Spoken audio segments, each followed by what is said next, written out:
yeah, I remember just going, whoa, this is so cool. Look at all these girls surfing. And I came second to this young girl from America, and she had all the sponsors and she was so cool. And I just thought, I don't want to come second again. I mean, my first love was surfing. You wake up in the morning, you think about it, you go to sleep at night thinking about what it's going to be like tomorrow. At school, you're sitting there drawing on your books going, God, I wish I was out surfing right now. 2 years prior, I was on the beach and I remember watching the event going, man, just give me a shot. I can beat these girls. Like, I know it. I just had such a confidence. I'd visualized it. I'd manifested it. Their goals are like, I really want to be in the top 10. And I used to be like, isn't the whole point to get to number one? Like, let's just aim for number one. It's just a pure love for what I'm doing. And I enjoy the challenge. The losses suck, but in a way, you have to learn to love them. That's life. No one that achieves anything in the world has straight ups. Because they can help you in so many ways, even more ways than when you win. I was assaulted just like outside my apartment where I was living. Talk me through that as much as you're comfortable with, and don't talk about things you're not comfortable with. It all happened so quickly. What did it mean to become statistically the greatest surfer of all time? There's a lot of things that just lined up and it was just kind of meant to be in that way. I'm so proud of it. But it also made me think, maybe I could win 9. Well, we've had all sorts of superstar athletes in this podcast studio, but never had someone wander in with 8 world titles. And not only that, an entourage that I have seen not even with NBA athletes. The superstar, the great woman Steph Gilmore joins us. Steph, great to see you. Tell me about the size of your entourage. Is this the way you roll when you're an 8-time world champion? Because I think it's excellent. Yeah, you need one friend for everything. But it sounds like it's a Friday and everyone's just trying to get a couple extra hours out of the office. I think you've got the entire Rip Curl Torquay office. Obviously no waves down the coast today because they've all arrived here. How are you? Gee, you look fit, you look tanned, you look relaxed. You just look like you're on top of your game. Thanks, you too. Yeah, no, I feel good. We just did a trip to Indonesia, went to Bali and went to watch the Grom search, which was where all the kids from around the world that have won their events in their little zone, they meet up in Bali for the international final. And myself and Molly Picklum and Rosie Hodge, we went over there and hung out with the kids and was basically just blown away at the talent of the next generation. How old are these kids? They're 14 and 16 so in that zone. If you take yourself back to a 14-year-old and your standard of surfing compared to what they're doing now, is there much difference? Yeah, definitely. You were that much better, were you? Yeah, definitely not. I mean, I think the biggest difference is that the information they have now and the dedication they have to the training and the warming up and all that sort of stuff. Like when I was that age, I was just probably downing a bag of lollies and some hot chips covered in chicken salt before I paddled out. Like I didn't care. I lived in my wetsuit, never took my zinc off, probably never stretched or did any of that until I was into, my late teens or into my 20s really. But they're already such professional athletes and it's really amazing to see. And I'm just blown away. The talent is awesome. And also, specifically in the women, there's so many young women coming through and they're from all over the world. Like we had a girl from Peru and we've got them from Spain and, of course, Australia, but just, everywhere. For all these corners of the earth that you wouldn't think would have that many females surfing and they're just excellent in the water. So talking about the females in surfing, which we will get to. So when the young girls come up to you, and they could be from Peru, or they could be from Costa Rica, or they could be from Huntington Beach or Jeffreys Bay, and they look at you and say, I started surfing because of you, or I saw you do this, or you've inspired me this way. What does it mean to you? Because you would have been that little Grom yourself. Exactly. My heroes were Chelsea Hedges, Lisa Anderson, Lane, seeing Lane win 7. I feel like that's the best part. That's why you do it. You get those kids that come up to you and they're just like, oh, this is so cool. I can't believe I get to just surf with you. And I think in the beginning they're quite shy, but then after a while I always want to be really open and warm to them because I want them to know that, they can ask me anything.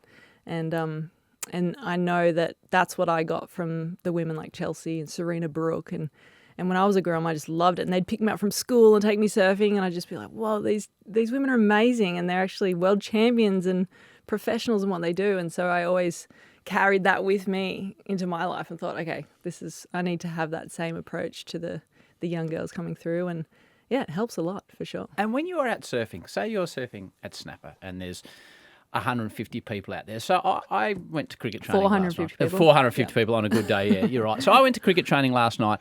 I don't turn up to cricket training and Marnus Labuschagne is batting in the nets or Pat Cummins is bowling next to me, where I can paddle out at Snapper and Stephanie Gilmore can be in the lineup. How are you received when you are out there by kids, adults, blokes, girls? Because it's a rare thing in your sport that you can surf next to a world champion, which I think is amazing. Yeah, it's. I think that's what keeps surfers so humble in a way. You know, where, I mean, obviously there's superstars of the sport like a Gabriel Medina or a Kelly Slater, but I've never felt like there's a level of fame that you could never really reach in surfing because you're accessible to the general public. Like we're all surfing the same waves and you can paddle out. And I mean, even before events, you're literally trying to warm up for the contest and you have to share the court with every Joe Blow who wants to have a surf in the morning too. So it can be frustrating in that sense, but and it just depends where I am. Like some places, the Gold Coast is pretty intense and there are a lot of professional surfers. So you're not really getting any free waves. Everyone they're trying to get their waves and they probably actually look at us like, well, you get paid to surf and you get to surf all day. So I'm here. I've got 3 hours before work. So I'm going to take this wave off. So I'm going to drop in on you. I'm going to get my big 7-foot board and just sizzle the 8-time world champion. Exactly. Yeah. Really? But then you get stuff like I'll go down the coast and surf, and there was a really cool moment I had the other day, and this guy paddled up to me. He's like, "Man, it was so cool to watch you on the TV, but you're even better in real life." And I was like, "Oh, it's just really nice to know that you're still surfing all right at this age." There's so many things we could talk to you about. But the first thing I want to talk, I drove up today from the coast thinking I could do an hour and a half travel podcast with you, because when you look at your 34 tour wins, you know, it's Central America, Africa, Australia, Asia, the places you have been.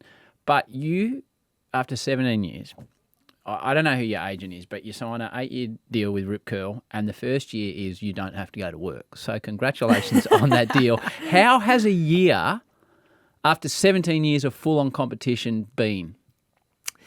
It's, 17 years, when I say that, it sounds like a lot, but it went so quick. Yeah. Like, I really think about the first 4 years sort of just blended together, and then there was, you know, some moments in there. I feel like after I would win a world title, it'd take me 3 or 4 years to then come back and win another one. So it was almost like I was on holidays for 3 years in between each world title anyway. But I think... I don't know. I just love surfing. And I think Rip Curl saw that in me and in my brand. And for them, they're the ultimate surf company. And to kind of come together in this time in our careers was just perfect timing. And, you know, I really think that there's only so many trophies you can put in your cabinet before you start going, okay, so what else can I do? Like, what am I doing with these trophies? And how can I give back, or what other areas of this career can I venture into? And for me, it was like, okay, I'm in love with surf culture. I love traveling. I love surfing new places. And how can I go and meet the greater surf community around the world? Even though we do it on tour, but you're still going to, you know, very major places. And so then when Rip Curl were like, oh, we're going to relaunch the Search. Is that something you're interested in? And I was like, yeah, I think so. So for those that don't understand, the Search is basically you're a gun surfer. They put you on a plane and a boat and take you to the best waves in the world. It's a terrible job. I know. I thought the tour was a good job, and then I took a year off.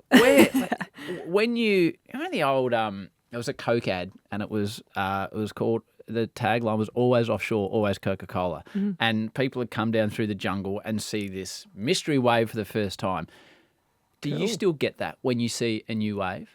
Oh, of course. It's the best feeling ever. Like I think the coolest part about surfing always is the anticipation. Like you have this idea before you go to sleep of what it might be. You've read the swell charts, or you can hear the ocean if you're staying close enough to it, and you spend the whole night. I mean, I do anyway. It's almost sleepless because you're just imagining what it's going to be like. And then if it's a new place, you wake up and that first glimpse of the ocean and what it's doing is, that's the ultimate spirit of adventurous surfing, like just trying to find that joy and I don't know, there's something so cool about it. I'm reading a book at the moment called Ring of Fire, and it's about these two brothers that basically made a documentary all through the Indonesian archipelago, and just listening to or reading the way that these guys have experienced Indonesia in this way is so cool, and it just it's inspired me to really travel more like that and experience these new places. That it's just storytelling. At the end of the day, Yes. what do we have? We have stories to tell. That's what our lives are. That's what we're here to do. Which is what we're doing on this Yeah, podcast. exactly. So your last trip. Write your own stories. Where have you been? I just went to Bali. I've been in Indonesia 3 times this year, but so we went for the search in May. Yep. We did a little trip. Mason Ho, Tom Curran and myself, which was I looked at that epic. video. It looked terrible. Yeah, it was really bad. Our acting probably pretty bad, but So was that to somewhere known in Indo or a mystery location? Or? no. So this first trip they're all surfed locations. Okay. Like they've been discovered, but new places for me. So we went to southern Sumatra, and then we went to Java, and then finished up in Lombok kind of zone.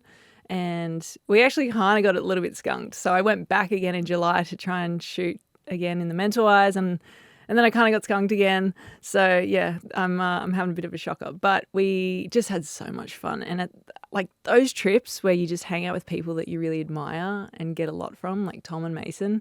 Mason's the most positive person you've ever met. Like he is just stoked, and he's so surf stoked. He paddles out into the lineup, shakes everybody's hand. Really? Is cheering for everyone and hooting and laughing. And then next minute, everyone's like calling him in to whatever wave comes through. And I'm like, hey, I think Mason's onto something here. And then Tom is such a unique character, and he's he's so, I don't know, he's hard to read, and he's quirky and cool, and yet he's hilarious, and he's the most stylish surfer ever. So Mason and I are sort of in awe of Tom and just spending time with him, talking about music. And those are the things that I actually remember most about the trip. There's the time, the conversations having with those guys, and lots of driving around, So I feel like when you do surf trips like that, you actually end up learning more about yourself and the people you're with, rather than like, we scored pumping waves and stuff. So that's what I really enjoy about traveling and spending time with people that, you haven't really spent much time with before. And Steph, do you appreciate the fact that you've taken a year off from surfing, as funny as it sounds, to go surfing? Yeah. Again, I mentioned cricketers. I work with a lot of retired cricketers. They finish playing. They don't go to the nets and have a hit, or the footballers don't then go and play local footy. Mm-hmm. Whereas you've done it for 17 years at the coalface in the spotlight, and your year off is continuing to pursue the sport that you're into. So is it sport, or is it leisure, or is it a combination of both? Is it competition, or is it fun, or a combination of both? It's both. I mean, it depends who you are. But my first love was surfing. It was the first thing I remember just being so consumed by. It's like you wake up in the morning thinking about it, you go to sleep at night thinking about what it's going to be like tomorrow. At school, you're sitting there drawing on your books going, God, I wish I was out surfing right now. Don't let my kids listen to this, please. Hey, I finished school, so good. All good. But I really just, I don't know, my whole career I've had such a joy when I surf. And even if it is in the Jersey, like I find such, it's just a pure love for what I'm doing. And I enjoy the challenge. And the losses suck, but in a way you have to learn to love them, because they can help you in so many ways, even more ways than when you win. So I just think that even when I was traveling to these events, I was like, man, how cool is this? I get an opportunity to travel to another country, to put a jersey on. I mean, realistically, I'm surfing for 30 minutes in a heat. I get the place to myself with one other girl. This is so much fun. And I really can put a lot of that, just the passion and the joy to give me a lot of success, because I feel like when you're in a really good headspace and you can enjoy where you are and you're present, it can make things feel easy and make time go fast. And then that goes 17 years, boom. And my greatest dream was to win the 8th world title. And I just feel like I look back on it and I'm like, man, I just had so much fun. And I just had so much gratitude for, number one, being introduced to surfing by my father. Number two, just getting support from companies throughout my career to be able to follow that dream. And at the end of the day, I was never driven by money or anything like that. It was just that I loved it, and I could tell I had a great opportunity in my life to do something cool. And that was it. Just feels like, a dream. I hope everyone that's listening can distill that answer, that a job is something you absolutely love, that you're not focused on the money, and that it makes you feel happy. Like, I'm sure a lot of people listening to that are looking to go into a lot of kids would be thinking, right, well, that's three pretty good tips there. The other thing you're doing with Rip Curl, so I'd love to know how involved you are here with the new range. What's it called? The Gilmore? Well, it's called like Icons Collide, but Okay. yeah, you can call it whatever you want. Okay. So are you... Call it the Howie Bikini Collection. Okay, I don't think we'll be calling it that, Steph. I don't think that would sell as well as the Gilmore collection. How involved are you? Are you just floating into the office and saying, oh, yeah, I like the colour of that wetsuit? Or are you getting your hands dirty and saying, right, I want a pink bikini, I want a blue crotcheted top?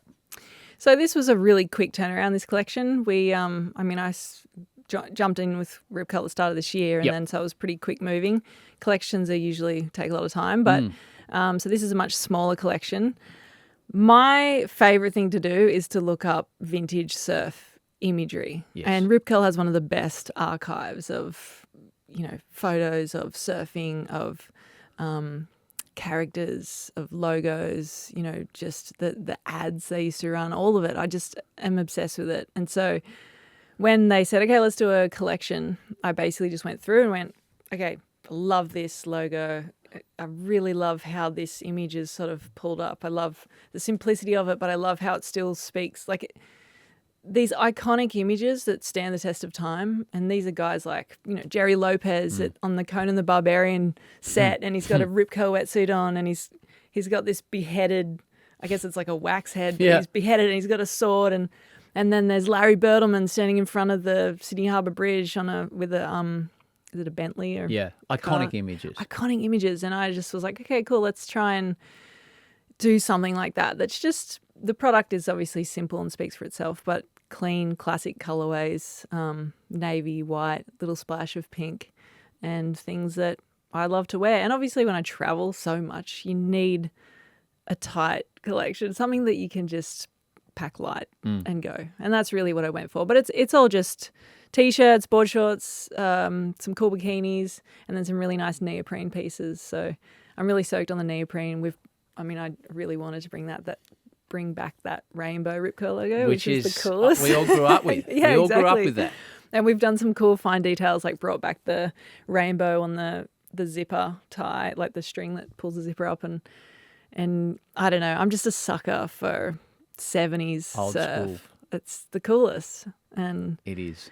And it's not like hipster. I just think it was done so well. And the cool thing is too, when you talk to the guys from that era, and especially like Brian and Claw Singer, and listening to them when you say like, how did you get to this point of just whacking a rainbow over the front of that wetsuit? And they're like, oh, I don't know, Wayne Lynch or whoever, they just would come in, Terry Fitz would come in and say, hey, Claw, can I just get a rainbow across the front? And they'd be like, yeah, no worries. So, and I just, I really sort of daydream about that era of surfing, and especially images from the North Shore of Hawaii too, that really beautiful film images, pipeline, that really soft yellow sand, and the colours of the ocean. So we shot this collection in Byron Bay in Australia, and which is pretty much home for me. And I still just live up the road, but yeah, I think Byron Bay is an iconic place, an iconic surf Australian location, and we shot with the photographer Ming Nom Chong, and she's amazing. So we got some cool stuff. What's a shoot like? Is it a busy day? Is it a fun day? Is it a stressful day? Like a full-on modelling shoot? Like I've seen you do those ones with Kelly and Sal before for Breitling, and then the Rip Curl ones. Well, what is it actually like?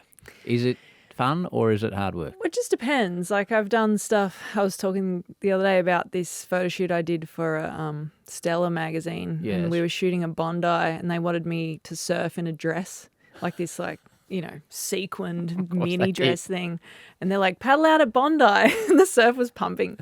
And I was like, oh my God, how embarrassing. But the surf was pumping. Surf was pumping, so the surf was packed with all of the, And you're the on your local frock. Maroubra guys. Yeah, I'm in this frock. And the I bra paddle boys out there. Well, one of them was, yeah. And then he dropped in on me, and then I'm like, next minute, I'm going, wow, this is so embarrassing. But I literally couldn't even catch a wave off these guys. And I'm like, guys, I know I look like an idiot. I just want to catch 2 waves. I need to get a photo, and then I'm done. And they ended up using one of them on the cover. But those shoots are hilarious because they try and do like a fashion surf thing. And it's fun, it's something different. But a shoot like this, I love the product because I really... I had my touch on it, and my sister Whitney, so she's managed me for a long time, and she is really into her fashion and stuff. So she basically is like my creative team, and she really worked with Grace Gorman and the girls, the Rip Curl designers, and they really basically did most of the work. I can't even take the claim, but my sister and I, we're kind of like we have the same opinions and approaches. So we, they did most of it, and I just sort of came in and out and said, I like this, I don't like that. Let's go this way. Well, they all look fantastic. They look very cool. Congratulations to you and the entire Rip Curl team. You mentioned earlier on. I'll send you a package. Thank you. Yep. Thank you. That will be most appreciated. Better see you in it at Bell's.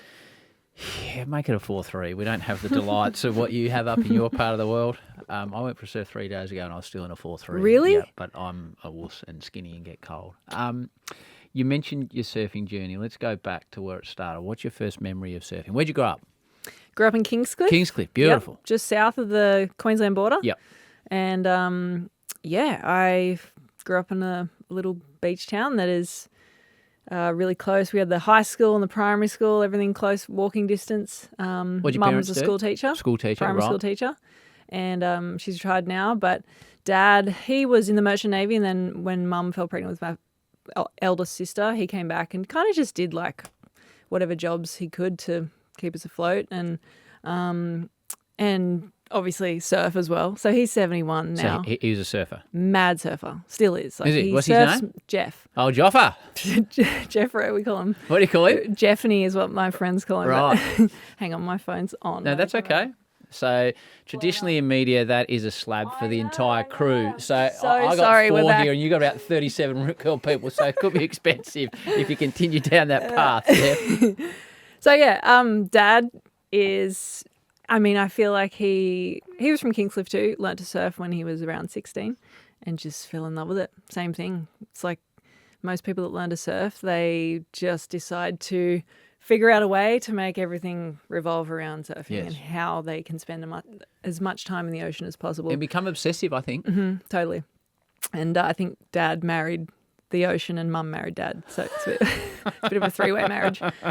But yeah, they're still married 43 years later. Still live in the same little house. And I just, I think as a young girl, I saw how passionate my dad was about surfing. He never forced me to surf, and he made sure my sisters and I were, and Mum too, always made sure we were active, and we played hockey, soccer, little athletics.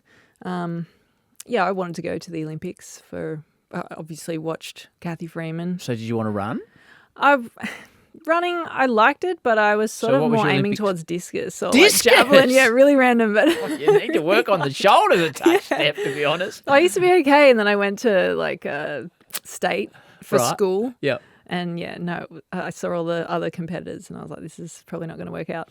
But you did get to I the just Olympics. loved this idea that, Catherine Freeman was this real life superhero, and I was like, well, you can be this character that is, she looked like a superhero, and she did, yeah. And I just thought that was so cool that you can do that and have you met her? Command a crowd. I have. Have you told her these things? Yes, of course. How was that? Really cool. She's so shy, and I feel like she hates getting that kind of recognition, but she's the coolest athlete ever. But imagine how many kids around Australia, she is the one. Yep, 100%. Susie O'Neill too. I saw Emma McEwen talking about Susie O'Neill, and I think that era of the Olympics for us was just so special. So your discus career was cut short. Yep, that ended real quick. So how old would you have been when you would have started? Coming out with a discus line with Rip Curl next month. I look forward. See how that one sells.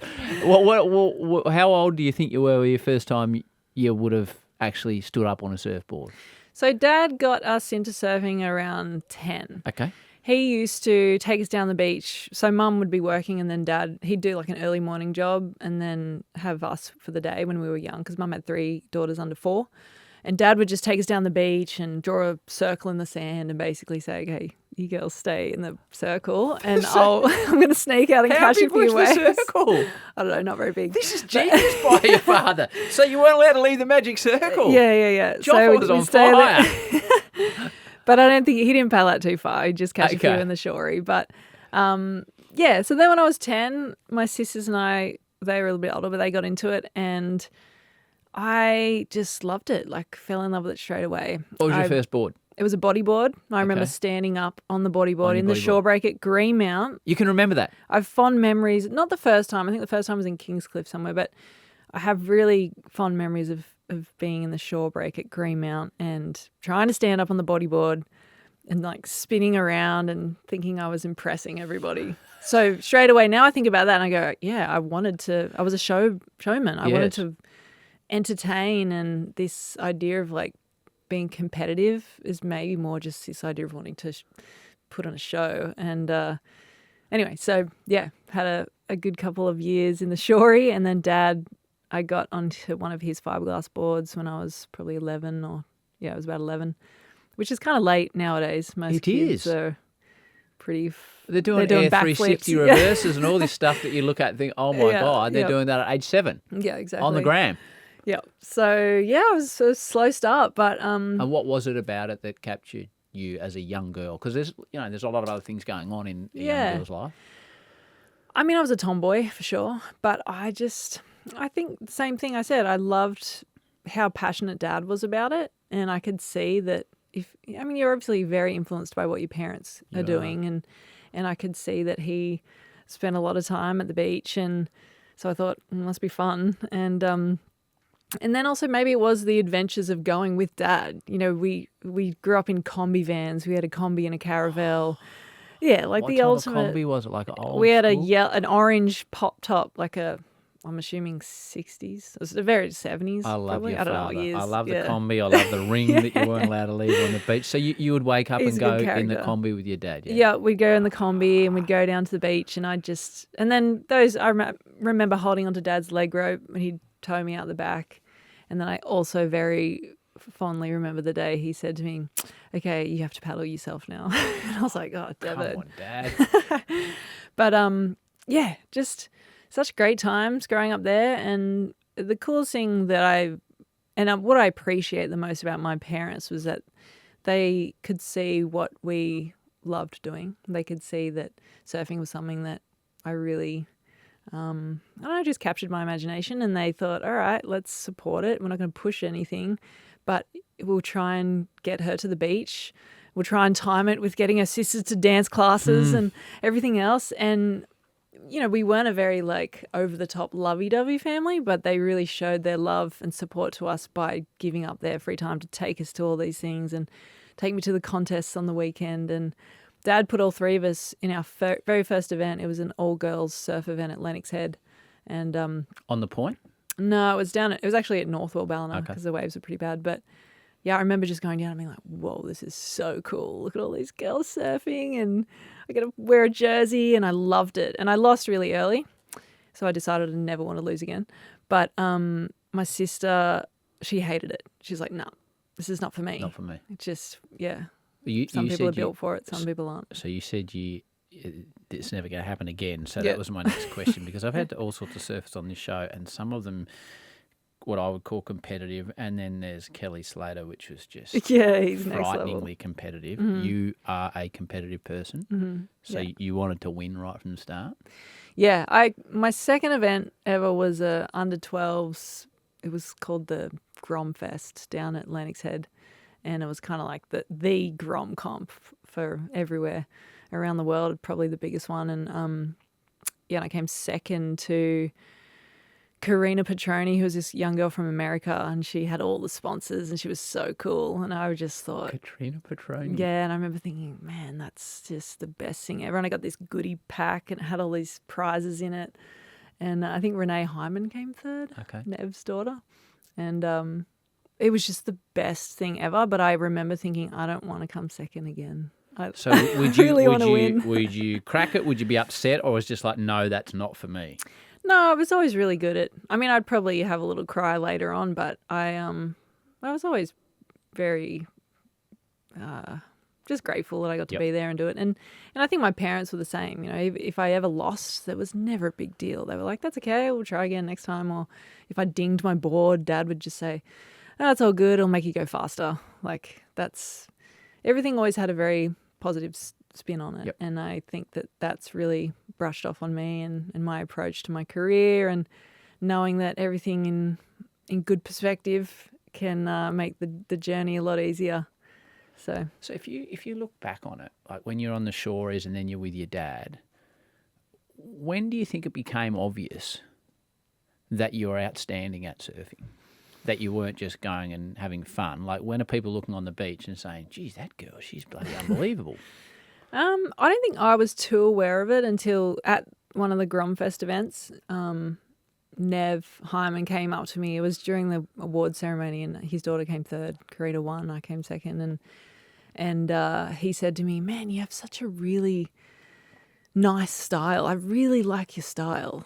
It's you're really good to watch." And I was like, "Oh, that's cool," because Nev was, you know, he's this icon in the surf world, and he was flying his daughter to cloud breaking in Hawaii, and she got all these brand new boards. And I think at the time I was riding my dad's board, which was like this dinged up old Seahawk. And I just, I remember him saying that, and I was like, oh, maybe I do have something. This could work. But I think it wasn't until I'd say like when I became 13, 14 and surfing around Snapper a lot, and then just winning a lot of the Grom contests. Like, I just had so much confidence. I remember going to the events and thinking, this is so fun. It's almost too easy. I know I'm going to win. Can't wait to get my prize pack. Right. Very what a way confident. to approach it. Yeah, very confident. We were talking earlier on before we recorded about India and cricket, and you said you don't know anything about cricket. Have you heard of a gentleman by the name of Mark Waugh? Yes. Okay. So Mark Waugh, to me, is the most stylish-looking cricketer I've ever seen. When he would have the collar up, he would play shot, and you would think that's how cricket is meant to be played. Mm-hmm. To me, you are the Mark Waugh of surfing, because you just, like Joel Parkinson, you just look beautiful. Thanks. On a surfboard. I think even people on the beach that don't know anything about surfing would look at you and think, oh, okay, that's the way surfing is meant to be. So that is that honed for competition, or you were always just a naturally fluent, beautiful, aesthetically pleasing surfer? I think, my dad, watching my father now, he's a very relaxed style. Yep. Like, arms are hanging low and he's sort of swinging his board around, but it looks effortless. And so there's maybe something in there genetically, but growing up at Snapper Rocks, I had an abundance of these world-class surfers that I was sharing the lineup with, watching their every move. Joel Parkinson, Jay Phillips, Mick too, just Dean Morrison, Luke Egan was living there at the time, Ockie, Chelsea moved to the Gold Coast, Serena Brooklyn, but like all these surfers were there, and I just got to watch them and pick apart every part of their style. That's what I'm talking about. That at cricket, I don't get to see Marnus Labuschagne. My son doesn't get to bat in the net, but you are surfing with the best in the world. Yep, for free. Yeah, it's extraordinary. Yeah, and to just see them and think, I really love how he does that. I really love how she does that, and just to kind of pick little bits and pieces was. I don't think I was consciously doing it. It was just something that I was watching it and going, wow, these guys surf. I love how he does that. And I'd say Joel for sure had the most impact, just because it looked like he was on a magic carpet. It looks like he doesn't have a surfboard under him, and he's just kind of gliding with the wave. And the beauty of surfing a wave that is so long is that you have time. You have a lot of time to practice those lines and smooth out the kinks. And growing up there, it's like the ultimate recipe, I think, for honing your skills, is also for competition, is because you have to be you have to be very assertive in the lineup, trying to put that the nicest way possible. What were you going to say? The crowd. What were you going to say? Complete asshole. Yes. In Queensland, you do. But yeah, no, you have to be very assertive in the lineup to catch a wave, number one. So then you finally get the wave and you're like, I'm not going to fall off. So you kind of Because have everyone this, down the lineup is everyone down the hoping line- you're going to they're- fall off. Yeah, so everyone they down can the jump line in. is putting a voodoo on Just you to fall off. negativity, Yeah, fall off, exactly. fall off. So you really, everything's against you from once you get to your feet, once you finally get the wave, and then you have all this time to surf this really nice wave, but you're also trying to adjust in between the crowd. And yeah, I think that that's a great way to build competitive skills as well. And then, yeah, just that time and space on the wave to be able to practice is crucial. And then also just hollow waves, getting to practice barrel riding. Yeah, I remember the first time I went on a boat trip to Indonesia, I was like 17 or 16 maybe, and travelled all that way to the Mentawais, was so seasick. And then we didn't even really get good waves. And I remember thinking, what? I could just walk down the street Straight to down the Green road. Mountain and get Yeah. way more barreled than this. But So a couple of more questions about being a young athlete. Even younger now, but all of a sudden sponsorships pop up. Who was Rip Curl your first ever sponsor? they were. Well, no, actually, I had a company. My very first sponsor was Kingscliff Surf Shop. Okay. But then I had this other company that was called like Butt Naked, which was super weird. I don't know Ooh. how. Yeah, that was super weird. But they made like caps and T-shirts, and yeah, that was a weird one. But anyway, Rip Curl sponsored me at the Grom Fest event, and And what did you think when someone from Rip Curl come up and say, right, we're going to give you a surfboard, and is it just the best day of your life? it was well. It's a funny story actually. I did a photo shoot for O'Neill. I didn't have any sponsors, and I did a photo shoot with Julian Wilson. We were both like 10 and 11 years old. So cute. He was so cute, and he ended up being like the star of the show. And I asked O'Neill after that, can you sponsor me? And they said, no, not going to happen. And then it was literally like 6 months later that Rip Curl said, we're going to give you a sticker and a T-shirt. And I think a wetsuit. I think I got a wetsuit, which was the ultimate, because wetsuits are expensive. So I was like, Dad and Mum was very stoked I got a free wetsuit. So I got my wetsuit, got my sticker, and yeah, of course, best thing ever was to be able to put that sticker on your board as a 12-year-old girl, and you know, then I was in the club. This was just the best thing ever. So when you said you're a tomboy, when you're in year 8 or 9 or 10 and you've got your Rip Curl sticker and you're winning comps, what are you looking like? Are you like shock of blonde hair? Like, how are you rolling as your general persona?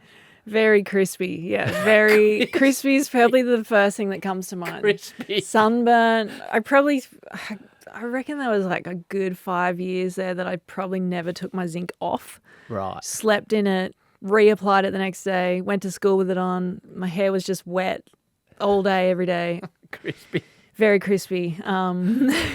White board shorts, trucker caps. Like it's funny when people are like, oh, you're so stylish, and you know, like even like the way you dress is super nice, and I'm like, God, you should have seen me when I was 12. It was terrifying. Crispy. Yeah.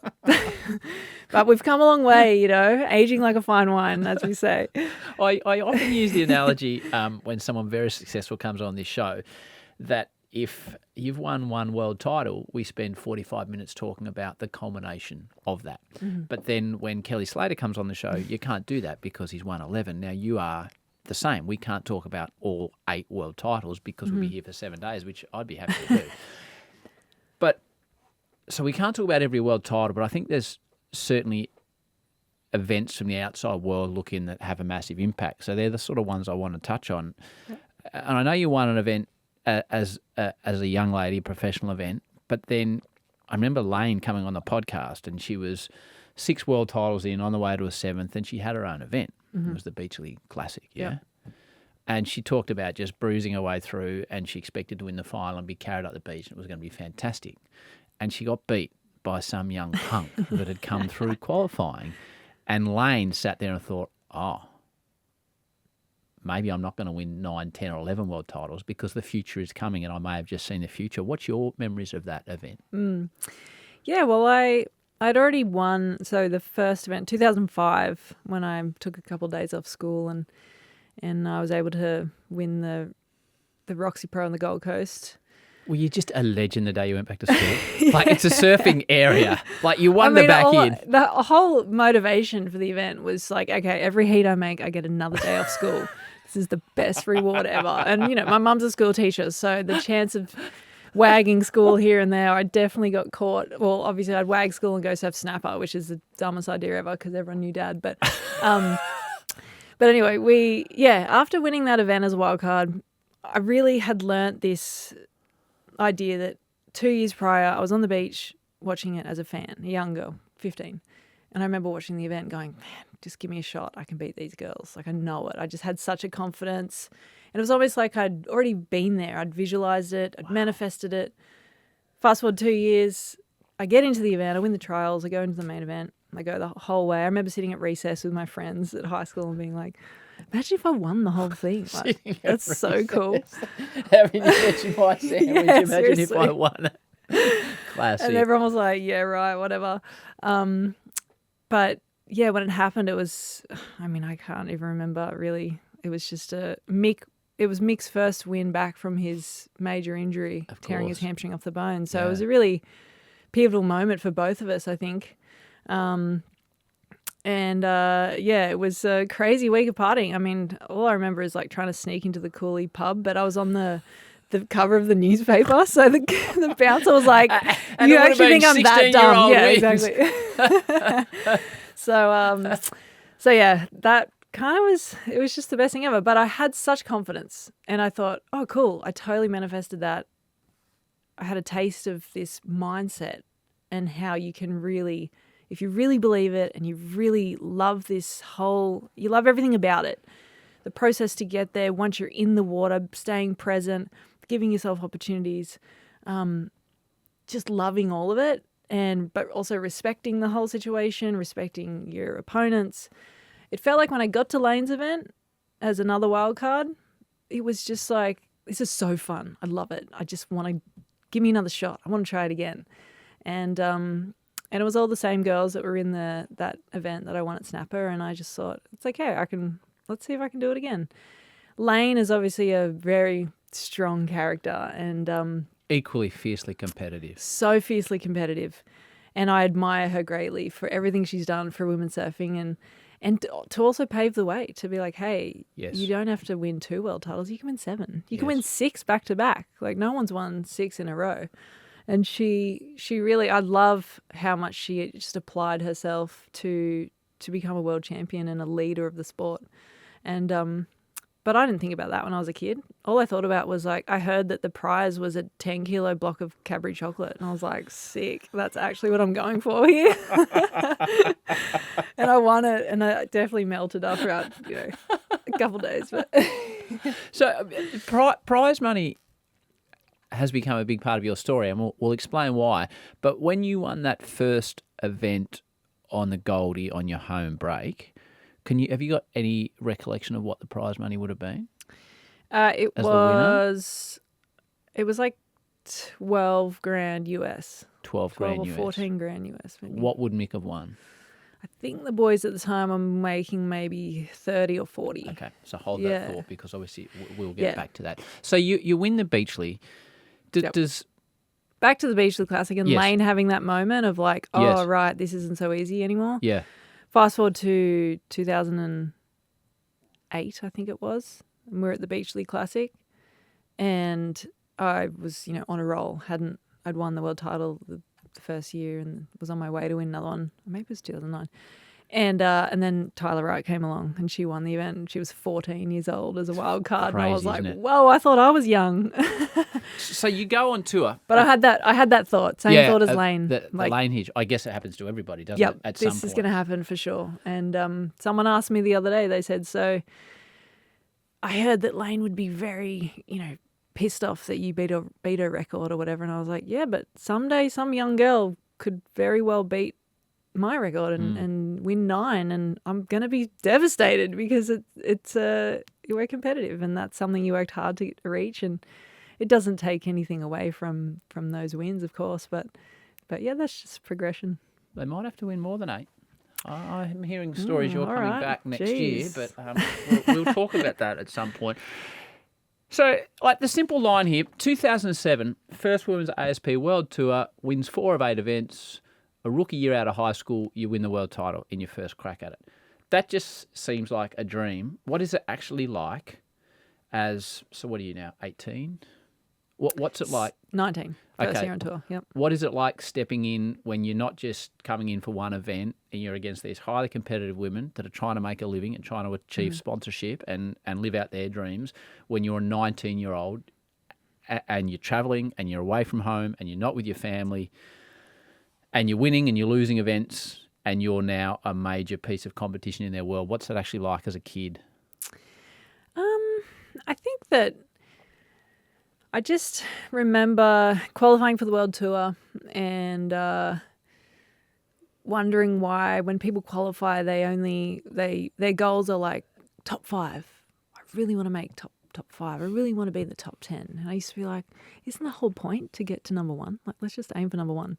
And so I remember just getting on tour and just feeling so confident, having the first event at Snapper, having spent a lot of time at Bell's, being comfortable there.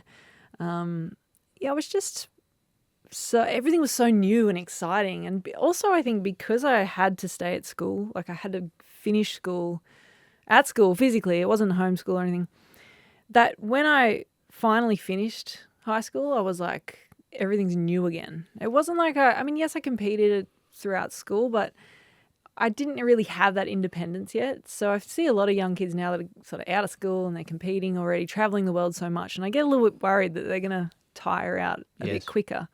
But yeah, I just remember being like, wow, I've got my license, school's done, my life has just started, I'm about to travel the world. This is just the coolest thing ever. And I would say that I was just so present and I was learning from those women that were on tour, and they were all so cool. Like they loved, I could tell that they were like, oh, here comes the new generation. I think my timing was excellent. A lot of those women were coming towards the end of their career.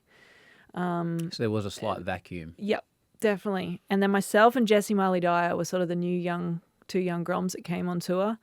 And it's sort of like we fit into this little mid-zone where Lane's generation had retired, and then we had the Chelseas and stuff, but then they sort of started having kids, and so then they retired, and then I just sort of came in and had a good 4 years before like the Carissas and all those girls came along.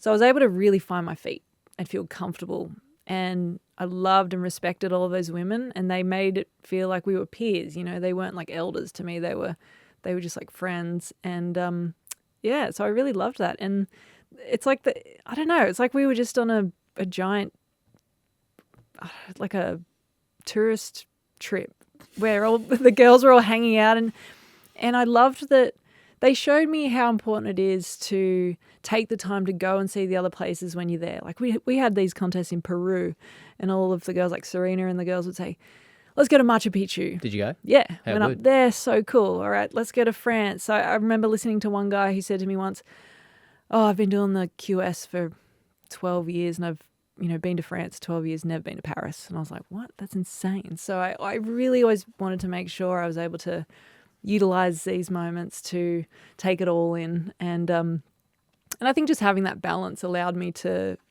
have like just a really good perspective on it all, and know that, yeah, I'm here to compete and I can apply myself when I need to, but I also want to take it all in and have it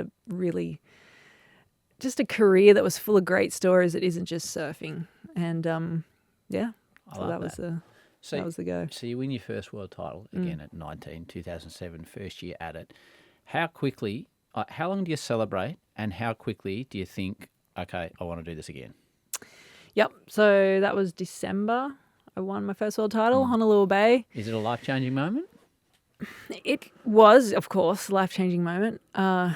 Achieving that dream. There was a part of me that was like, it felt like a relief, because I also felt like a lot of the women on tour were waiting for it to happen too.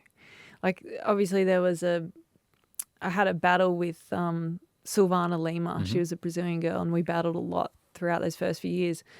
But there was this feeling of like when I won, everyone was like, it was going to happen. So it was just kind of like a relief. But I don't know, the exhilaration that you get when you have these moments in your life is it's hard to beat, and it becomes addictive for sure. You're like, I want to do that again. And the crazy part is you win these trophies, and then it's, the next day nothing physically changes. maybe your bank account a little bit, but it's like, what did I get out of that and why do I want to do it again? And you sort of reassess things pretty quickly, and then you realize, okay, we're all starting from scratch the next year.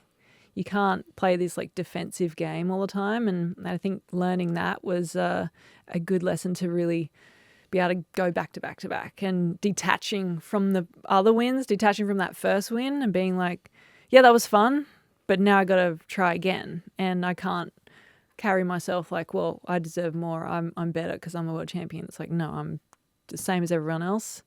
How can I reapply myself to win it again? And I think having that ability to detach from the other stuff was also really handy when traveling so much.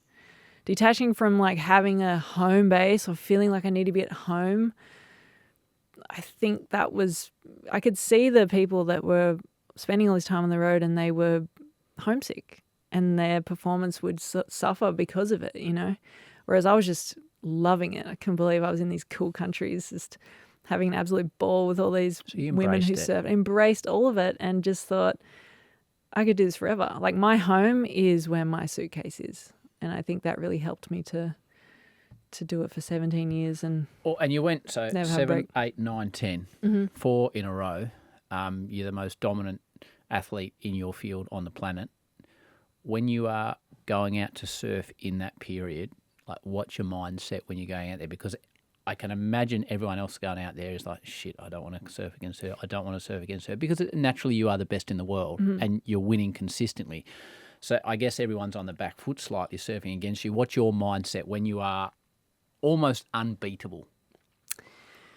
Well, I'd lost events a lot. Like you lose more than you win. Yes. And I was, I'd be devastated when I'd lose. I'd be really pissed off at myself for having made a mistake or whatever. So I was really hard on myself. But I always took ownership of my losses. It was never anybody else's fault. It wasn't my coach. It wasn't the waves. It was never my board's fault. It was me. And I always thought that taking full responsibility for that helps you to progress forward and do better next time. And I think at those moments I was just thinking, how long can I do this for? Like, can I just win 20 world titles and then tap out? Like, because I hadn't lost yet. And so I didn't know.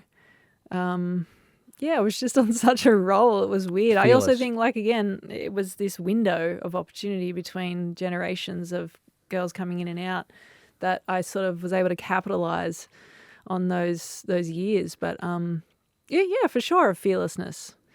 And I just absolutely loved the nerves you get. You wake up in the morning, you're nervous. What are the waves like? Ooh, I'm going to wax my surfboard first thing. This is back when we had glass on fins and they were so good.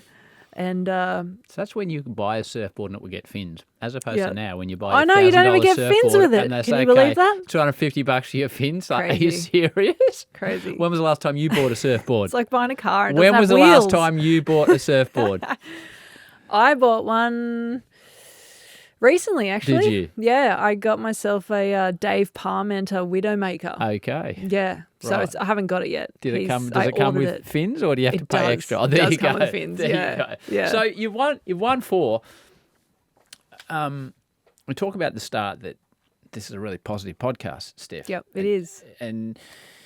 But you got to have a bit of drama. Well, right? you do. Yeah. Because sometimes you think, because this is Hollywood. Well, because that's life. It is no life.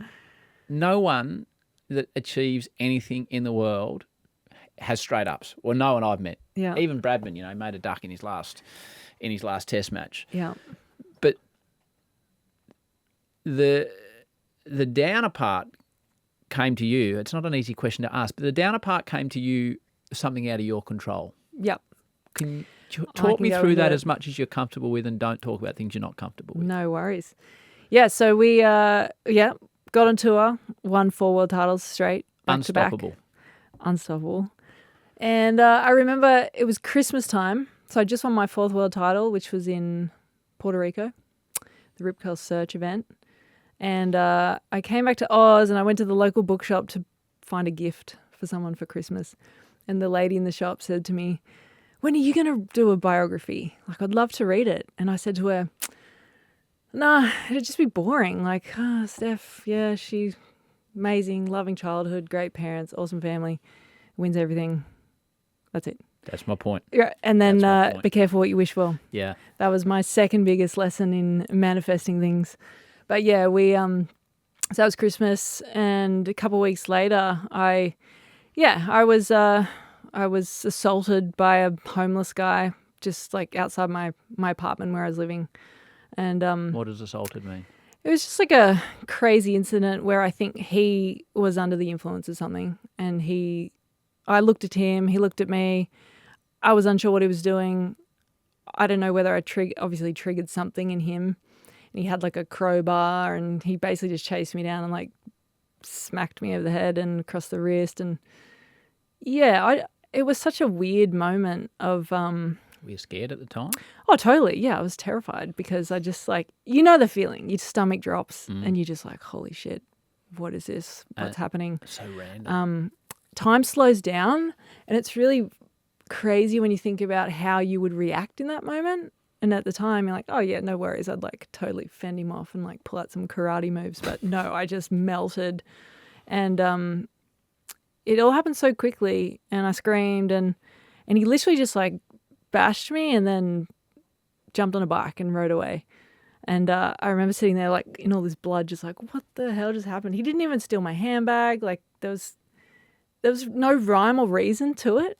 And yeah, it was a pretty wild experience. I had a broken wrist here, and I had like a Nokia, remember those 8200s or something? And I actually had it in my hand, and that might have protected me a little bit on the head because he must have got the phone, and it was like bent in half.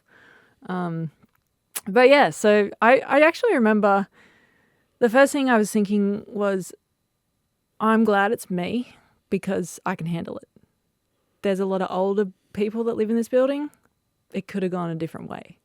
And I remember thinking like, oh, it's a good like a good headspace to be in, because you can't change what happened. You can't go back in time and change what happened, but you can change your perspective on it and sort of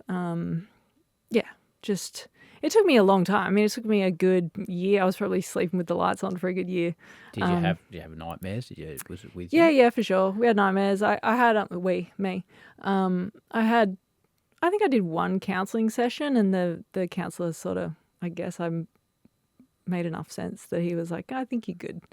You don't need to do any more. So I just, it was a crazy moment. But I also realised, all right, life isn't all rainbows and world titles and trophies. And Was there a court process?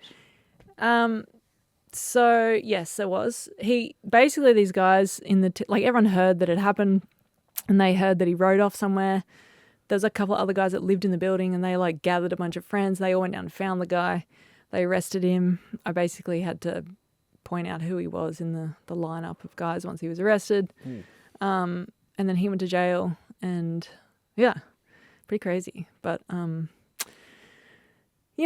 it's like I said, it's one of those things where I remember thinking, I'm okay that it was me because I'm able to heal. And I was actually just really pissed off because that was the reason I wasn't able to. I was injured for like the first event of the year was in February. And this happened late in the year before. Yeah, so it happened like New Year's kind of thing. So I wasn't able to surf for a little while, and I was just like, man, this isn't like I tweaked my knee or something. It was something out of my control. So yeah, it was a pretty disappointing moment, just purely because I was like, I was going to win again and again and again and again, and this moment stopped me from that. So that was the first year I didn't win the world title. And what's not winning like? Yeah, it was like I said, just disappointing because it was like something out of my control. And but at the same time, it was good because it finally gave me perspective on how much hard work and energy you put into winning these things. Because prior to that, I just didn't have that perspective. I was like, well, it's just easy, win, win, win, win, win. And then after that, I was like, oh, hang on a second, this is actually really hard work.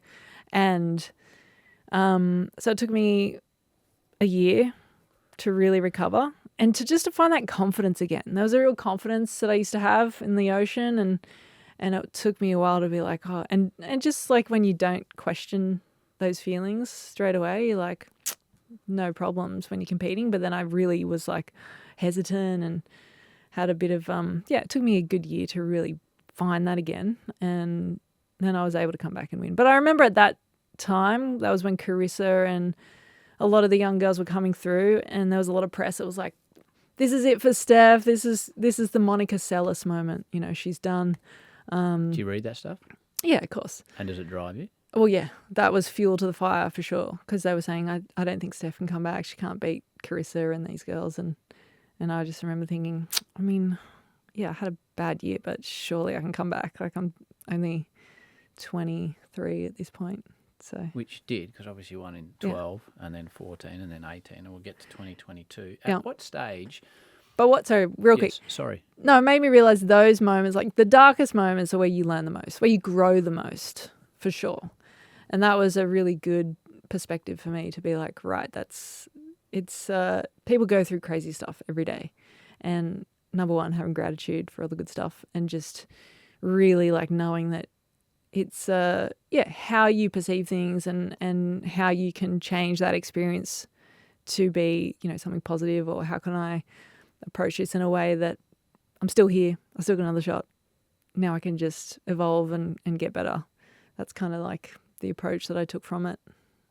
So at what stage do you stop becoming just an athlete worried about your own performance, and you can explain the gender parity pay discussion in surfing, which you were heavily involved in? At what stage do you stop just focusing on you and winning world titles, which you're still focused on, but start thinking about others? And I don't know if it's a legacy piece, still very young to be a legacy piece, but getting involved in other aspects of the sport and try and make it better for other female surfers. And full credit to you and those that work with you. I remember going into the WPS meetings, like the union of the professional sporting body of surfing. The women used to have a separate one to the men. But I remember being a young girl in those meetings and listening to the passion of like a Rochelle Ballard and Megan Abubo and Lane and these women Kate Scarrett, and they had all of these, like in my mind, it was perfect. We get paid to surf, and like this is the coolest thing ever. And then to actually sit there and listen to these women who had genuine issues with the way the sport was run and the way in which women were pushed to the side, and we got the bad waves. And I mean, a lot of the events at the time weren't even together. We had our own tour. And but yeah, it was the first time I was like, oh, right, there's actually things you need to stand up for and fight for. And I was so impressed with how passionate they were, because I also had this feeling that they weren't going to see those changes in their careers. Like they were coming towards the end. And so it really was selfless for them. Totally. Very selfless. And I thought, right, that's how it works. You're not just here as, it's an individual sport, but if we can actually work together, we'll do much better things in the bigger picture. And that's something that, I was still very focused on myself, and in those meetings, even after that generation left, those meetings for me were very, I was a little hesitant to say my opinions, or even if I had any opinions, I was just there to win. I didn't want to upset this feeling of everything's good. The comps are great. I love the way the comps are run. Who cares? I'm winning. Yeah. And anyway, so then fast forward to 2014 when the WSL took over, which the Ziff family, they bought the company and made it a private company. And the conversations really started. They really wanted to get some more, just synchronize the men and the women's tours and really bring everything together, make it more of a sport, more consistency across the websites, and just make it more of a legitimate sport, because ASP was more rock and roll. But it was a little more loose. So the WSL from a went broadcast hard. Perspective too, it was impossible because you would never know. Exactly. You couldn't Every turn on com the had a US different Open. website. Where can I watch the surfing? Is it being broadcast? Is it on this channel? Yeah. It was a I mean, hard surfing thing to was ahead follow. of its time in a way that we were streamed on the internet live before probably any other sport. Like that was our platform. And I remember buffering used to get me. Yeah, a bit of buffering. Anyway, sorry, I sidetracked you. But yeah, so then we just really had those conversations, and the ownership team at the WSL, they started to listen. They really wanted to make some great changes, and I think they could also see this incredible growth happening in the women's side of the sport. And yeah, they thought let's do it. So 2019, they decided to make it equal prize pay for men and women across all of their divisions. And because I know in tennis, I think they do it just at the Grand Slams, but maybe not the smaller events. So I think it was cool that they really went for to have it in each of the divisions. And then it's just, those conversations are funny because you're like, I don't know why. I mean, we're in 2019. That's like, this should be normal. And sport's a great place to show the equal prize pay because it's public knowledge, what everyone's earning. And the funny thing I always bring up is what I think about now is that, it's not like you get a discount on your flights because you're a woman. So I don't know why we should be getting paid less in the surfing competition. But That's a very good point. Yeah, so just little things like that. And I'm so proud to be a part of a sport that was willing to make those changes. And it's so cool. Like surfing is supposed to be the rebellious, young kind of sport that, you wouldn't think that they could be a leader like that. But they are. They really set the pace. It's pioneering. Yeah. And I think that, I've seen women's sports. All the women's sports are just going bananas at the moment. And I love it. It's just, it's really impressive. And female role models. I think they're excellent female role models. So it's good to see. The other change is in more recent times the places you surf. So now you're at places like Pipe and Chopu, whether it's Cloudbreak, where it's truly frightening to watch. Totally. What is it like? More frightening to surf. Okay, well, so that's my question. How do you deal with fear in the water, and how frightening are some of these places? Yeah, I'm really my big wave surfing is terrible. Heavy wave surfing, sorry, not big wave, but it's when I was a grom, we really, the heaviest waves were probably Sunset. We used to have Cloudbreak on tour, and that was always the scariest wave for me. Just growing up on a 4-foot sand bottom right hander to then going to Cloudbreak, which was the first year I went. I got a wild card. And it was like the swell direction was really west, and it had these it was almost like a right-hand peak A-frame on this west bowl, and the reef was so shallow and scary. And I remember thinking, oh my goodness, this is a whole nother sport. But it is. It's a whole nother sport when you're watching it. Yeah, it's all the mental game. If you're able to just convince yourself to take the risk. And so how do you do that? Yeah, I don't know. I'm not so great at it, to be honest. I'm working on it, but I think you're going to have to ask these young girls that are really sending it. Okay, so what are you working on? How are you working on it? It's experience, putting time in the ocean. When we first got the event at Pipe, we'd had a couple of heats of the women at Pipeline, and the conditions were one year we had, it was probably 4 to 6 foot, perfect backdoor. And it was myself, Coco Ho, Alana Blanchard, and Bethany Hamilton, and we had a heat out there, and I ended up winning it, and I was just like, wow, this is so good. But it wasn't real pipe, it's not like big heaving wash throughs from second reef. That stuff is you just have to go out there and put in the time. Sometimes you'll paddle out and won't catch a wave for 4 hours and get washed in. But that's all part of the experience. Visualizing, trying to really, I guess, have the most optimistic outlook on the whole thing is the best way to approach it. Optimistic outlook. Yeah, just to be out there and think, okay, cool, this wave looks pretty good. I'm going to try and I'm going to have a crack. And from here, all I can control is what I'm executing on this wave. That's it. Everything else is out of my control. But that's all I can do. So you can't think too far ahead. You can't be thinking about what might happen if you fall. It's purely just paddle in, paddle hard, get to your feet, hold your line. Just try and stay as present as possible. And then try and find some happy place if it all turns to shit and you're getting smashed. As you're getting older, is it easier or harder? No, way harder. Is it? Yeah, I think about starting the tour and knowing that you have to surf Pipeline and Chopu and these waves. I didn't have to surf those waves, so I never put in the time.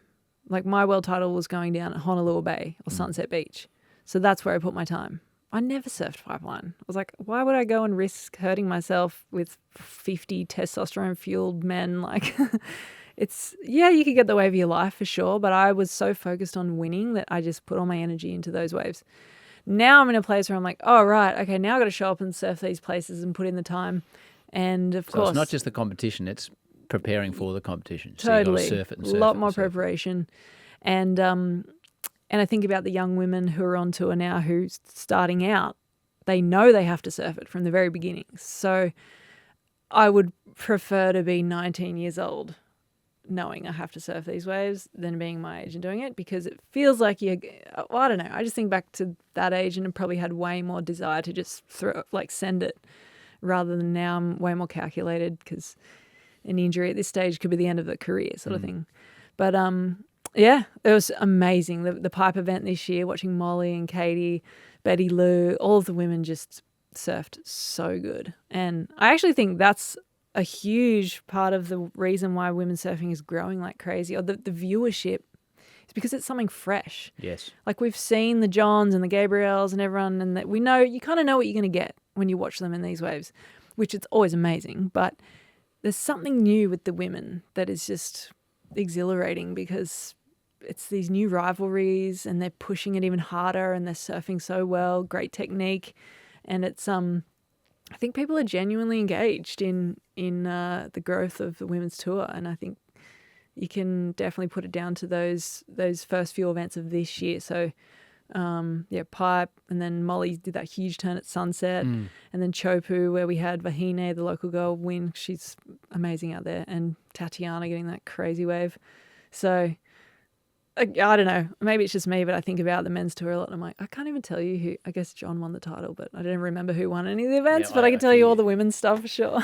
So you've just picked out 5 different ways from the season. So my next question was going to be, in a year off, have you stayed connected to what's going on? So obviously the answer is yes. Yeah. So and a part of me was devastated. I was like, oh, I can't believe I'm not there. Okay. You know, because there's days when the surf is huge in the events and you're like, oh, I'm so glad the boys are here and they get to deal with it and we don't have to deal with that.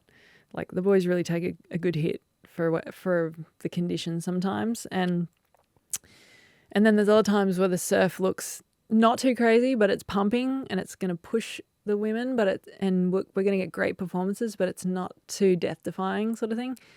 And I think the second day at Pipe for the women, where they were getting like really clean backdoor barrels and really good pipe lefts, and that was just, I was sitting on the couch at home going, wow, I feel like my whole career became insignificant in one day of surf at Pipe. Because of the standard of what was going on. Exactly. And you weren't there. Totally. And I was like, man, I wish I was there. Like, what am I doing? Can't believe I took this year off.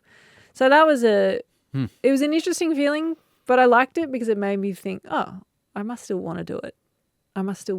If I still want to be there, then there's something still there inside of me that enjoys that desire of competing and trying to push yourself in these things. So yeah, it was a good feeling. Well, that's the obvious question. So, you got 8 world titles under your belt. Mm-hmm. Rip Curl are happy to pay you to make clothes and travel around the world and go surfing when you want. In the best places in the world. Mm-hmm. Like, why would you go back? And are you going to go back?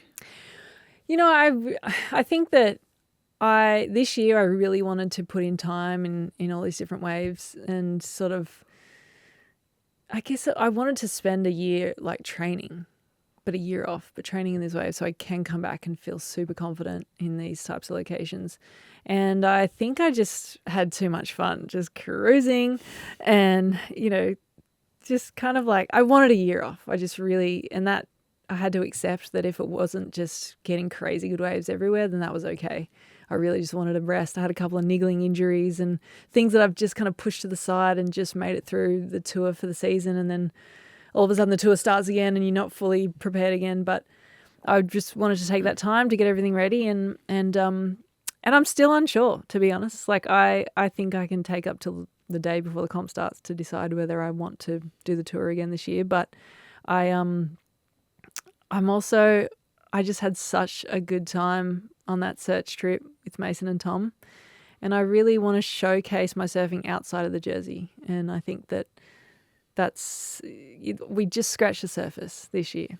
So I'm not sure. Maybe I could do 1 foot in, 1 foot out, a couple of wild cards here and there, or maybe I'll do the whole lot. Maybe I won't. Maybe I'll just take the whole year remarkably again. Kelly We'll Slater see. like for the last 5 years. Oh, I might compete. Oh, is he going to turn up? Well, He's all of a thing. sudden he's on the beach. Just sounds very Kelly Slater like. I know everyone kept saying to me, no, you need to make a decision like now. And I'm like, why? Kelly does it 30 minutes before his heat. And, he's still in another country and he's like.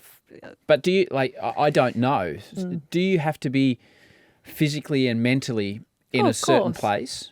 Of course. But you're obviously keeping yourself very fit. Yeah, I'm trying not to go down like the Mark Occhilupo route. Chicken burger phase. Yeah, not too quick. I think you're okay. No, love Occhi, Mark, you're a ledge. But yeah, I think we're always, being healthy and fit is a lifestyle. It's a choice that you make for your life. It's not, yes, there are obviously ways you can push yourself even harder to make sure you're in extremely fit for the tour, but I think my whole career I've had a pretty easy run at being surf fit, which is crucial, not having to deal with too many injuries. And the older you get, the more you understand what works for your body food wise. Nutrition is key, but really just taking it easy. Recovery is crucial the older you get too. But we'll see. I'll definitely, if the first event rolls around, I'll definitely have to, I don't know, figure it out, obviously. You but definitely have we'll to see. figure it out. Okay. Quick. Okay. But no, we'll see. Your status in your sport, but in Australian sport, is an elevated position. Mm-hmm. You're obviously a very modest woman. But what is it like to be an icon of your sport? Not an easy question to answer, but I think it's a relevant question because you've been a pioneer. You've won more world titles than anyone. I think when you become big time as an athlete is when the expression is when you transcend your sport. So the majority of people in Australia won't necessarily follow surfing, but they'll know who Stephanie Gilmore is. To me, that means you're iconic at what you do. Yeah, I'm not sure. I don't think. It's an honor, really. Like surfing is the coolest sport in the world. Let's be real. It's the coolest activity. It really is. I love it so much. I'd be doing it if I wasn't a world champion. And I think that's the beauty of surfing. And I feel like that sort of it separates the surfers from other athletes in a unique way because we, like you said earlier, the cricketers aren't going to the nets. No, they're not. To have a hit after they're done. If they're on holidays, the last thing they want to do is go and play tennis, the tennis players. But for surfing, it's like you have a break and all you do is look at the swell charts and you're like, all right, where am I going next?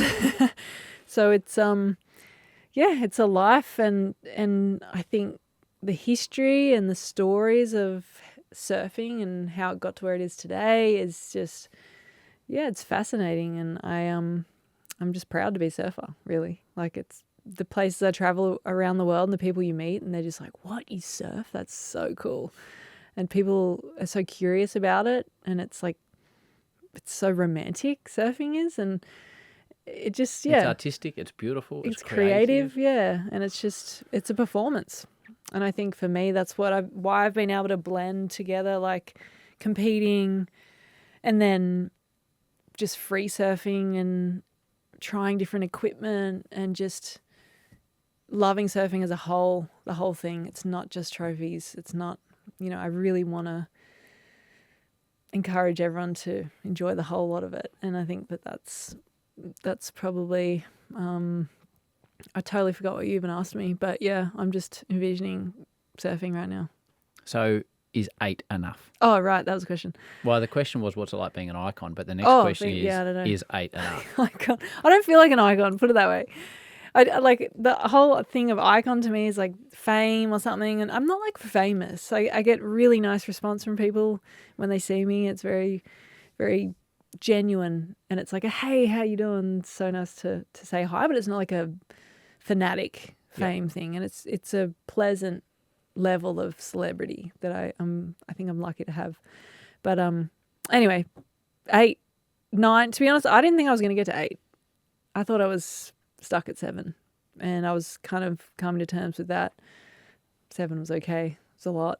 But 8 was special. Carissa was 5. She would have been at 6, and that was more uncomfortable to me than me just being at 7. Is that Carissa was getting closer and closer, and then when we had the format of the WSL changed to the finals, like playoffs. Where did you finish in the year? Did you finish 5th? 5th, yeah. 5th. Yeah. So it becomes 5th against 4th, and then the winner of that against 3rd, the winner against that 2nd, and then Carissa's just sitting there the Best whole of time 3 waiting to go. against number 1. Yep. And you just go bang, bang. Knocked her out in 2. Pretty much. Yep, that was it. I think she... Would have been spewing. I mean, it's heavily weighted against the world number 1, in my opinion. Because they don't get It's to a controversial format, clearly, but I think... Till you win it. Well... Exactly. I used to hate it. Now I love it.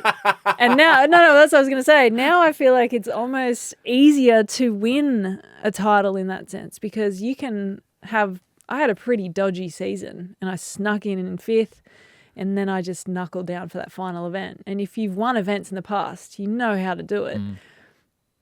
Of course, it's a marathon event, but realistically, it's 4 hours of surf time. If the surf's pumping, you'll surf for 5 hours. You know, it's not. Yes, it's a crazy thing to do, and I'm not sure we thought anyone was going to go from 5th and go the whole way, but I just kept gaining momentum the whole day, and I don't know why Carissa just sat there and watched. So from she's just sitting on the beach, not surfing. Yeah, she should have gone home and she free surfed in the morning, and then she I guess she just sat there and watched the whole thing, and I just felt like I was getting better and better throughout the day. And I think coming from the bottom is an advantage because you feel the conditions as they change. I knew everything about the waves, which sets were the best, the angles of them. Trestles is a very easy wave to surf. And, it shouldn't have been... I don't know. In my mind, Carissa should have done better. I guess the negative is you're expending energy the whole day, whereas your competitors are sitting on the beach not expending energy. Yep. But there's something about the ocean. When you're working with the ocean, it's better to be out there. It's the same thing with trying to get better somewhere. The more time you put it in the water, the better you're going to get. The easier you can read the waves, you can read the sets, the angles, the lineups change, the tide changes, which changes the waves. Like there's so many different factors that are out of your control. When you're sitting on the beach, yeah, you can watch and you can see it, but being out there and actually feeling it is a huge difference. So for me, I was just like, yep, no worries, tides change, winds come up. I know the lineup spot. And then the next heat, yeah, the lineup actually changed a little bit. And Carissa didn't have any of that. She was just sitting in the stands going, oh, my goodness.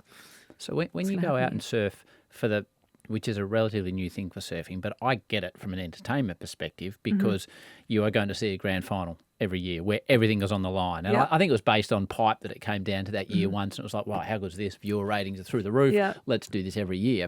When you go out in the grand final, for want of a better term, against Carissa, is there any mental mind games that go out in the water? Is there any sledging? Is there any... how does it go down?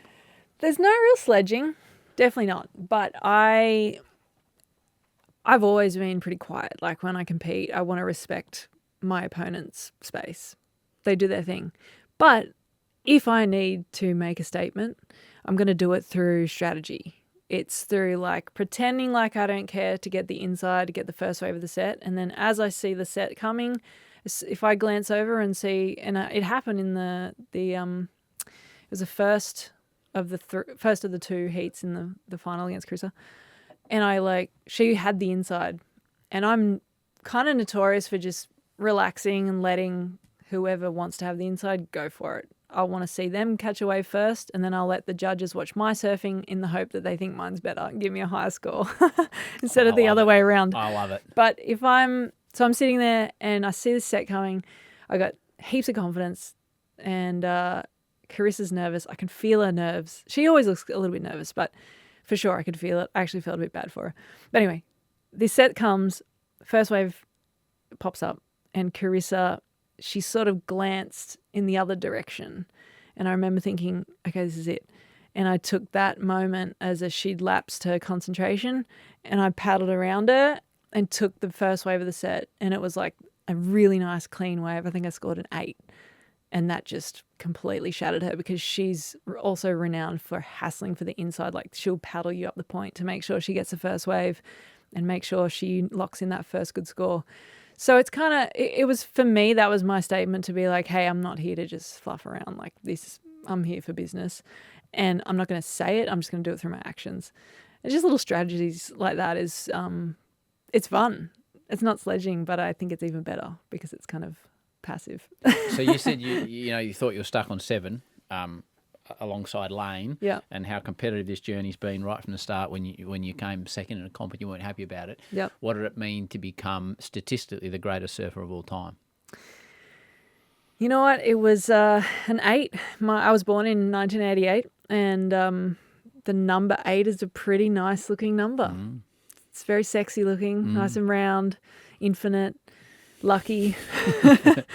Yeah, I think leading up to the event, there was a lot of weird, like, universal signs of different things that were happening, and the event ran on the 8th. You know, we were supposed to run on the 9th, and then conditions changed, and they were like, oh, I think we're going to run on the 8th now. And I was like, yeah, I'll take that. Yeah, there was a lot of things that just lined up, and it was just kind of meant to be in that way. But yeah, it was a dream.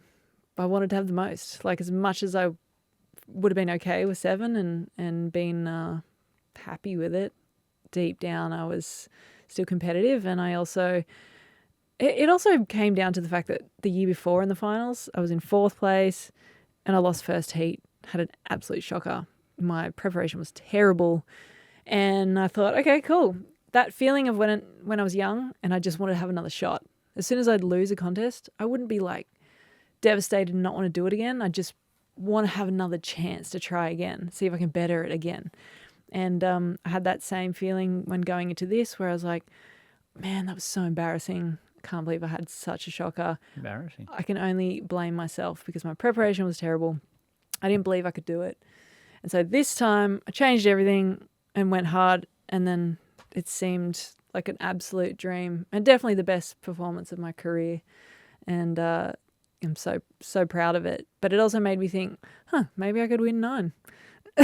Well, that's the question I asked you 15 minutes ago. Is 8 enough? I feel like this format makes it feel easier to win more. So purely because to stay consistent throughout the entire year, yes, and to really like go back to back to back and stay on top of it the whole year, it seems much harder now. Especially when you sort of get enticed with different fun things to do in your life, and to apply yourself with all that energy for the whole year, and what it takes to win consistently is really tough. So now you don't have to finish first, you just have to finish top 5. Top 5. So you can base a year around finish top 5 and then have years and years of experience and 8 world titles to come to finals day and go, hang on. Totally. Use your experience, use the drive to say, hey, I'm going to go all in on this event and see what happens. In saying that, trestles, I'm very comfortable at trestles. It's a very playful wave, super easy. Next year it's at Cloudbreak in Fiji, which is a totally different story. And I like my experience out there. I came second there one year, and can't remember what year it was, but that was my best result there. And I'm not confident out there at all. So I couldn't imagine I could have the same approach at that kind of a wave, but I just have to learn, put in the time and go figure it out. Sounds like a challenge there. Totally. We love challenge. We always finish this podcast the same way. We have a lot of kids listening to this show, which we're privileged. Some will be in the car on the way to the beach with their parents. Others will be going to tennis or piano, or I always just give an example. They want to be an accountant, or they want to be a lawyer, or they want to be a doctor. Whatever it is that they want to do. You might have to edit out those swear words. No, trust me. You're very good. Some of the guests we've had on this show. Wow. What advice would you give to the youngsters out there that want to achieve some success in their field, because you've obviously achieved enormous success in yours? The best advice that I can give is put in the time, put in the hours of practice, and, appreciate everything about it. Like the hard work, the stuff you don't like to do, make sure that you understand it's a part of the journey to get to where you want to go. never underestimate yourself, and make sure that you're having, enjoy it. Enjoy the whole journey. It's a roller coaster, but yeah, make sure you have a good perspective on it, and yeah, just enjoy the ride. Yeah. I love it, Steph. I must say we have all sorts of guests. We're very privileged on this show, but I should have told you at the start, but I was more excited about you coming in the studio than any guest this year. Cool, thanks. And you have been outstanding. Good luck with everything you're doing with Rip Curl, with the collection. I'm sure it'll bloody walk off the shelves.